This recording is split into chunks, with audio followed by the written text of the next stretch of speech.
Good morning, students of Standard 4. This is your chapter 5, which is geometry.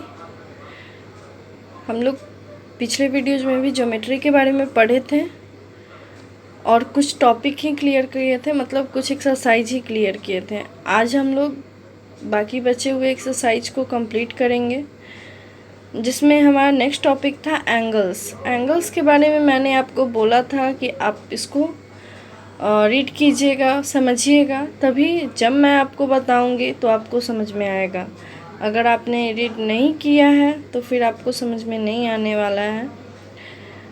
अगर आपने नहीं भी किया है तो जब मैं आपको ये वीडियो के माध्यम से बताऊंगी तो उसके बाद आप अपना एक बार बुक निकाल कर ज़रूर चेक कीजिए कि मैम ने क्या बताया है। ठीक है, आज हम लोग डिस्कस करने वाले हैं एंगल के बारे में, जो हमारा पेज नंबर 62 में है। तो चलिए देखते हैं कि एंगल आखिर होता क्या है। ठीक है, ये आपके लिए न्यू है और इसको ध्यान से समझिएगा। ठीक है।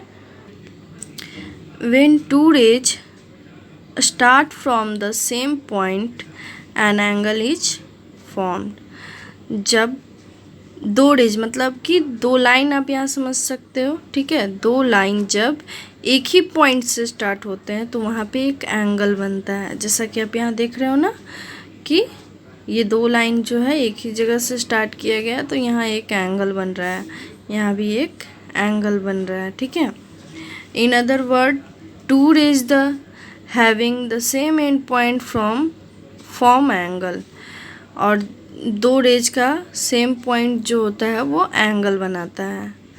एंगल तो आप समझ गए कि मीटिंग पॉइंट जो है दो रेज का, उसको हम लोग एंगल के नाम से समझेंगे। ठीक है, अब क्या है, वर्टेक्स क्या है?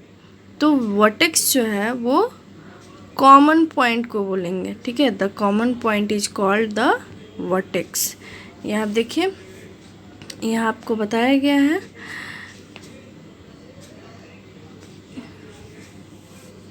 फिगर, आप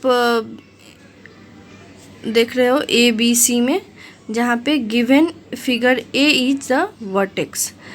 ये जो मीटिंग पॉइंट हुआ हमारा, ये वर्टेक्स हो गया, मतलब कि कॉमन पॉइंट। ठीक है, वर्टेक्स के नाम से हम लोग जानेंगे। एक एंगल को ही आप यहाँ समझ सकते हो, vertex. And two rays that form an angle are called arms, और वो दोनों रेज मतलब जो दोनों लाइन एंगल को बनाता है उसको हम लोग आर्म्स के नाम से जानेंगे। ठीक है, आप समझ गए, एंगल में आपका दो हो गया, आर्म्स और वर्टेक्स। ठीक है, दोनों रेज जो है वो आपका आर्म कहलाएगा और इन दोनों का जो मीटिंग पॉइंट है वो आपका वर्टेक्स कहलाएगा। ठीक है, अब देखिए आप interior and exterior of angle. Interior of an angle में क्या होगा, the portion that lies inside the two arms of an angle is called the interior of angle. इन मतलब इन से आप क्या समझते हो, अंदर, और एग्जिट से आप क्या समझते हो, बाहर। ठीक है, तो जो पार्ट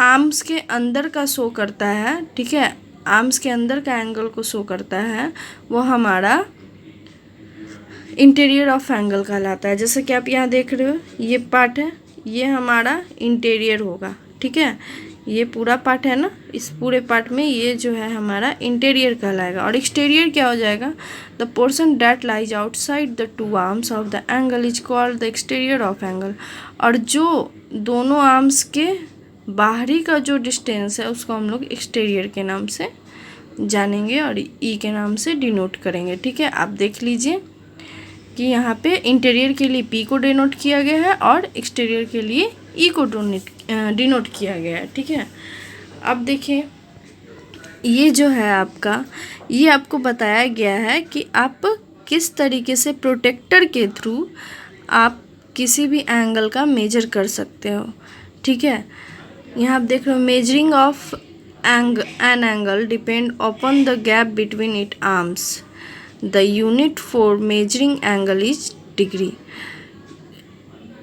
ये एंगल को जो हम मेजर करते हैं तो वो उन दोनों के आर्म के बीच का गैप होता है। ठीक है, और उसी मेजरिंग को, एंगल को मेजर करने का जो प्रोसेस होता है उसको हम लोग क्या बोलते हैं, डिग्री बोलते हैं। ठीक है, कि ये एंगल इतने डिग्री का होता है, तो आप यहाँ देख रहे हो कि आपको प्रोटेक्टर दिख रहा है।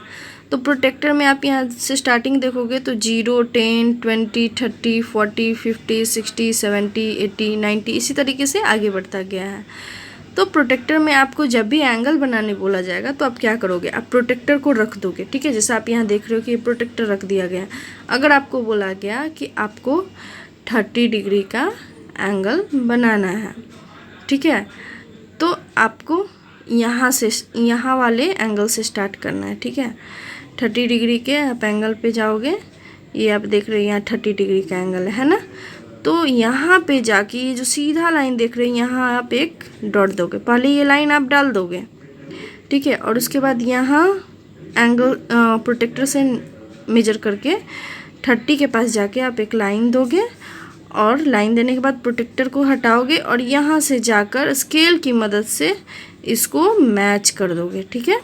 पहले एक स्मॉल लाइन आपको यहाँ बनाना है, ध्यान रखिएगा।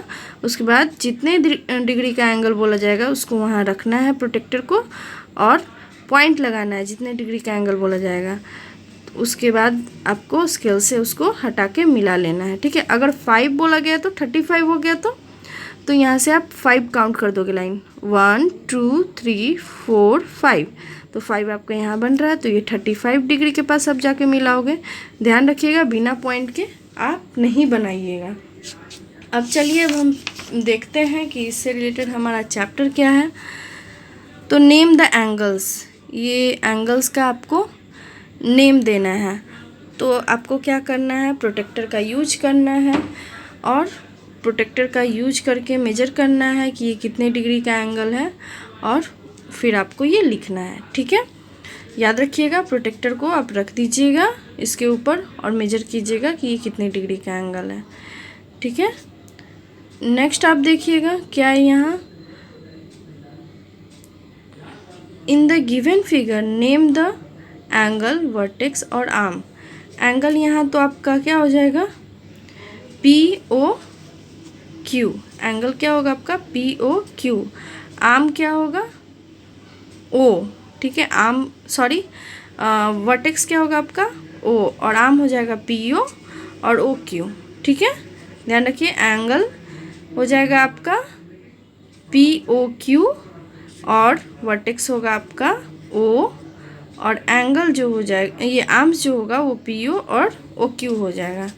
नेक्स्ट आप देखिए यहाँ पे, in the given figure name the points of the date lie in the interior of the angle and the exterior of the angle. यहाँ इंटीरियर ऑफ द एंगल जो है उसको आपको बताना है और एक्सटीरियर ऑफ द एंगल जो है उसको आपको बताना है कि कौन सा पॉइंट जो है एक्सटीरियर ऑफ द एंगल को शो कर रहा है और कौन सा पॉइंट